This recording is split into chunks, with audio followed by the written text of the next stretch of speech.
اللهم صل على محمد اللهم صل على محمد وعلى آله وصحبه وسلم۔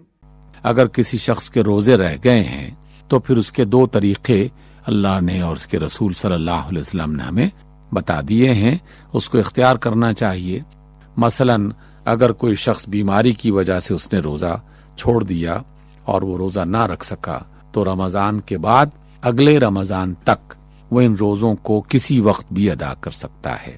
جب اسے موقع ملے، سہولت ملے تو ان روزوں کو ادا کر لے، گویا کہ ان روزوں کو ادا کرتے ہی ان کے روزے جو قضا ہو چکے ہیں وہ ادا ہو جائیں گے۔ البتہ کچھ کنڈیشنز ایسی ہیں کہ جس میں روزہ رکھنے کی ضرورت نہیں ہے اور نہ ہی آدمی اس میں روزہ رکھ سکتا ہے۔ اس کا طریقہ یہی ہے کہ پھر جتنے روزے چھوٹ گئے ہیں اس کا فدیہ ادا کر دیا جائے، اور زیادہ بہتر یہ ہے کہ ان روزوں کے آنے سے پہلے ہی آنے والے روزوں کا فدیہ ادا کر دیا جائے۔ مثلا اگر کوئی شخص ایسا بیمار ہے کہ اس کے صحت یاب ہونے کی کوئی توقع نہیں ہے، یا وہ ایسی بیماری میں مبتلا ہے جس میں وہ روزہ رکھ نہیں سکتا، تو وہ اپنے ہر روزے کے بدلے میں ایک بندے کا 2 وقت کا کھانا وہ الگ کر دے یا اس کی قیمت الگ کر لے، اور اس صورت میں وہ ہر روزے کے بدلے میں روزے کا فدیہ ادا کر دے۔ اور اس کے ساتھ ساتھ وہ افراد بھی جو انتہائی بوڑھے ہو چکے ہیں، خواتین ہوں یا مرد، اور وہ بھی روزہ نہ رکھ سکتے ہوں تو پھر ان کی طرف سے بھی وہ یا ان کی اولاد وہ فدیہ ادا کر دے۔ اسی طریقے سے جو مائیں جو ہیں وہ بچے کو دودھ پلا رہی ہیں، ان کے بارے میں یہ حکم ہے کہ وہ فدیہ بھی ادا کر دیں، اور زیادہ اچھا ہے کہ فدیہ ادا کر دیں، اور بعد میں اگر فرصت مل رہی ہے تو جو روزے رہ گئے ہیں وہ روزے ادا بھی کر لیں۔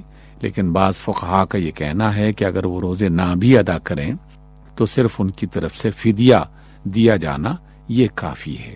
اسی طریقے سے جو ایام خاص خواتین کے آتے ہیں جن کی وجہ سے روزے رہ جاتے ہیں، تو رمضان کے ختم ہونے کے بعد وہ اپنے ان روزوں کی ادائیگی مکمل کر لیں۔ اللہم صلی علی محمد وعلی آل محمد وبارک وسلم۔ اے اللہ، تو واحد لا شریک ہے، صرف تو ہی عبادت کے لائق ہے۔ تو ہمیں عبادت کی توفیق عطا فرما۔ تو نے محمد صلی اللہ علیہ وسلم کو رحمت للعالمین بنا کر مبعوث فرمایا ہے۔ تو ہمیں آپ کے اسوہ حسنہ پر عمل کرنے کی طاقت دے۔ تو نے قرآن پاک کی صورت میں ایک ابدی معجزہ عطا فرمایا ہے۔ تو اس کتاب کی تلاوت کرنے، اس کو سمجھنے، غور و فکر کرنے اور اس پر مکمل عمل کرنے کی توفیق نصیب فرما۔ اے اللہ، تو چاند، سورج اور ستاروں کو روشنی بخشتا ہے، ہمارے دلوں کو بھی ہدایت کے نور سے منور کر۔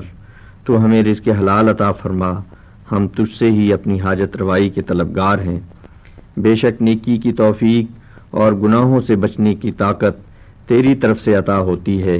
ہم تجھ سے نیک اعمال کی توفیق کے خواستگار ہیں اور تجھ سے شرک، عدم اطاعت، حسد، کینہ اور بغض جیسے گناہوں سے بچنے کی طاقت طلب کرتے ہیں۔ اے اللہ، تو ہی دکھیاروں کا دکھڑا سنتا ہے، تو ہی ان کی زندگی کو خوشیوں سے بھرتا ہے۔ ہم تجھ سے اطمینان قلب مانگتے ہیں۔ اے اللہ، تو ہمیں وہ زبان عطا فرما جو تیرے شکر سے لبریز ہو۔